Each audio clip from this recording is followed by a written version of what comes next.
My name is Dipanjan Dev and I teach Polity and Economics here for APSC and UPSC batches.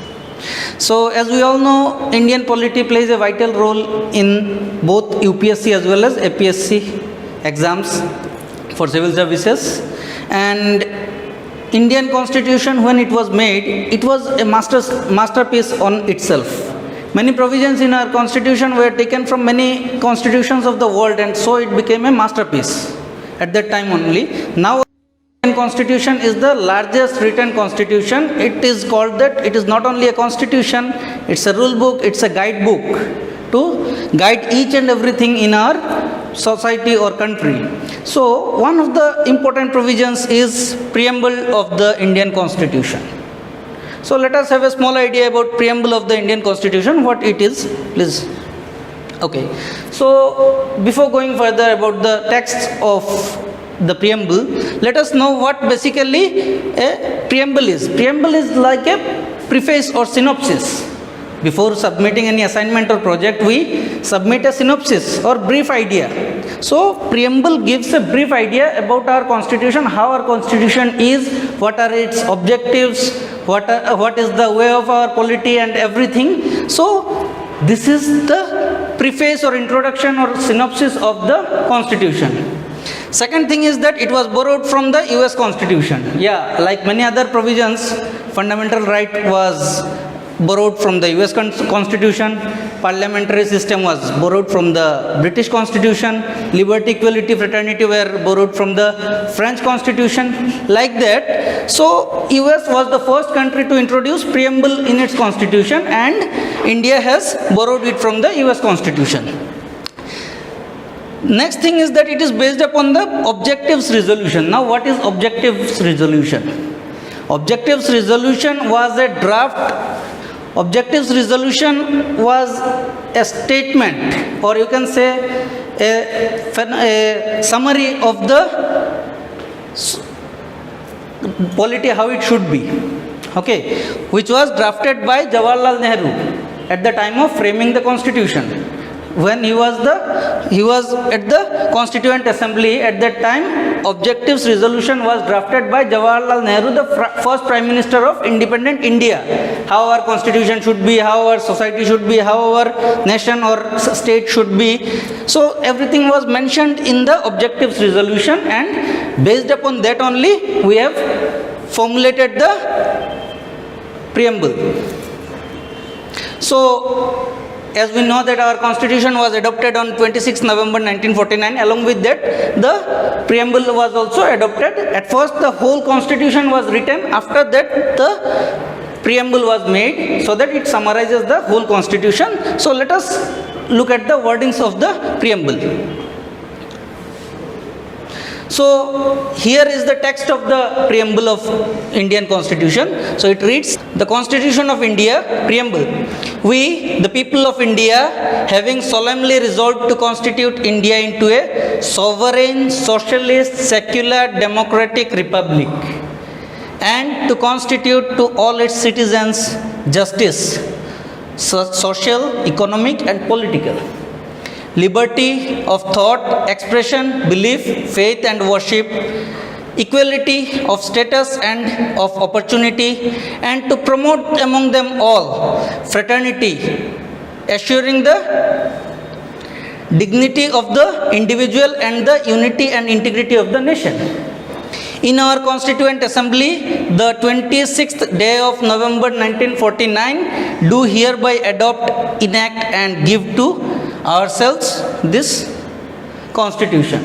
So if we look at the wordings, yes, many historians and political scientists of that time have appreciated this preamble and its wordings, but let us have a brief idea about the wordings and all. Each and every word here means something. So this is the statement of our preamble of our constitution. So each and every word mentioned here is of great importance. All these signify great importance. Yeah, this is a small paint made by a small child in which the preamble and its statement has been written. It's a very beautiful picture. So let us go to the next slide. So what are the ingredients of the preamble of our constitution? What does it contain? Let's have a look. So first of all, it specifies the source of authority. So source of authority means where does our constitution derive the power from? It derives the power from people of India.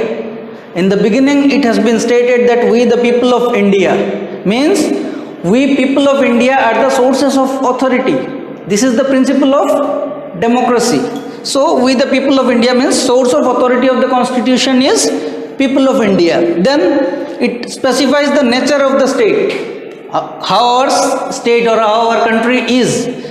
Our country is sovereign, socialist, secular, democratic and republic. These words have huge meanings. I'll explain later on. But yeah, it specifies the nature of the state, sovereign, socialist, secular, democratic, republic. Then it specifies the objectives of the constitution. What our constitution is all about, what it is promising to the people. It is promising to provide justice, liberty, equality and fraternity to all the people. And last but not the least, it specifies the date of adoption. Yeah, our constitution was adopted on November 26, 1949 and it was enacted on January 26, 1950. So, what is this? This is an UPSC question, mains question. This has come in the UPSC mains. What are the basic values enshrined in the preamble of our constitution? How relevant are these values in the present time? The same thing, whatever I have mentioned here. UPSC mains question, yes. The question says, what are the basic values enshrined in the preamble of our constitution? Basic values are these: sovereign, socialist, secular, democratic and republic. We need to explain them and analyze them in the present context. This was the question. So we have explained the words here. In the future next slides, let's go forward. So keywords, first one is sovereign. Now, as in the preamble it is mentioned that our constitution is sovereign, our nation is sovereign, means we have sovereignty. Sovereignty means supremacy. We don't have anyone above us. We are the all-in-one. Aham Brahmasmi. Okay. Aham Brahmasmi means मैं ही ब्रह्मा हूँ, मैं ही विष्णु हूँ, मैं ही शंकर हूँ, सब कुछ मैं ही हूँ. I am everything means here means our constitution says that our nation is sovereign. Sovereign means we don't have anyone above us. We are free to take our own decisions, whether external or internal. Like Canada, Australia, many other countries are having dominion status. Even though they are having their own government, but above them there is a control of England. England, someone is sitting at the head of the state. So they are not sovereign. But India is a sovereign. India is having its full power to do anything, whatever it wants. So neither a dependency nor a dominion. As just I have explained, our country is an independent state. Then supreme power to take own decisions. Yes, we don't need to ask anyone, even though we are members of UNO, WHO and many other organizations, but these are voluntary. We don't need to take permissions from UNO every time to process our own works. India is a sovereign country. Okay, clear? Let's go next. Next one is socialist. Now, this word was added by the 42nd Constitutional Amendment Act of 1976 during the era of our ex-Prime Minister Indira Gandhi. Why? This doesn't mean that it was not there earlier. It was there in the Constitution by various means of DPSP, that is Directive Principles of State Policy and Fundamental Rights, and many other places of the Constitution. It was explained, or it was meant that our society will be, our nation will be socialist, but it was not mentioned in the preamble of the Constitution. Dr. B.R. Ambedkar, this doesn't mean that he didn't know how to use this word socialist. He voluntarily, even though he knew, but he left the word from the preamble of the Constitution. The same thing was mentioned inside. Because why? Because this is an economic concept. We are making the constitution which is going to explain our political system, but this is an economic concept. That's why B.R. Ambedkar or the members of our Constituent Assembly left the word socialist, but Indira Gandhi, to her highness, has added this one during the 42nd Constitutional Amendment Act of 1976. Yes, as I have told that India already was a socialist country. How? Through DPSP, Directive Principles of State Policy, and many other provisions, it is clear that India was planning to move towards socialism. You can see Avadi session of 1955. In this session of Congress, the then government took a decision to move towards socialism. So whatever was implicit has been made explicit. Implicit means what was hidden inside. This has been publicized. This has been put forward, nothing else. Socialist, India was a socialist earlier also, now also. So let's have a look. Yeah, socialism, what does socialism mean? Socialism means all properties owned by the state, that is communist socialism. If you see in China or Russia, there, now it is there, but earlier it used to be like all the properties and sources of income, employment, everything were owned by the government only. So India was also planning to move towards that direction, but Indian socialism is little bit different. It's not communist socialism, it's democratic socialism. Democratic socialism means it moves with an idea of mixed economy. On one hand we will be having the state economy, on one hand we will be having the capitalistic economy, means private as well as government. As we have private hospitals also, government hospitals also, government airlines, private airlines, government schools, private schools, etc. So this is an example of mixed economy. Our economy is not based on Marxism or anyone else.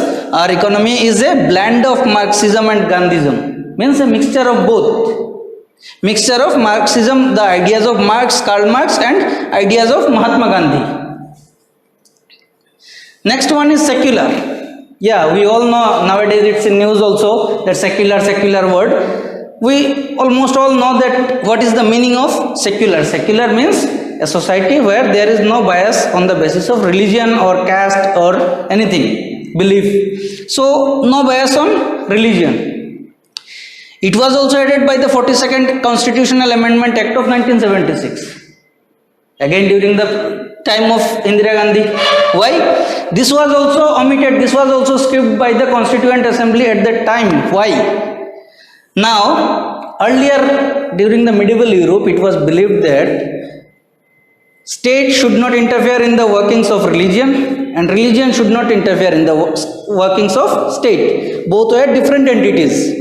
During the medieval Europe, it was believed like that state should be independent and religion should be independent. Both should work on their own. No one should interfere on each other. So, it was skipped because constitution they were making for the purpose of running the state or country. That's why they had skipped it. That is called as negative aspect of secularism. But in India we have positive aspect of secularism, means we said that yes, in India we will not give priority to a particular religion like Bangladesh, Pakistan, Islamic Republic of Pakistan and so. We don't have this. We are secular, means we won't give a particular provision, we won't give a emphasis to a particular religion. We will treat all the religions equally. For us all the religions are equal and we will give equal rights to all the religions, first of all. Second thing is that for any betterment, for any improvement, government can interrupt into the matters of religion so that it is made better, so that some reforms are made, like sati pratha and all these things, child marriage were banned. So many things in our religion and culture should be banned or modified. So in order to have an improvement in a positive direction, we adopted secularism. So our secularism is positive secularism. Yeah, you can say before that also, before 1976 also, India was a secular according to the constitution. It was clear through many fundamental rights like Articles 15, 16, right to equality, 25 to 28, right to freedom of religion, where all the religions are given equal rights and opportunities.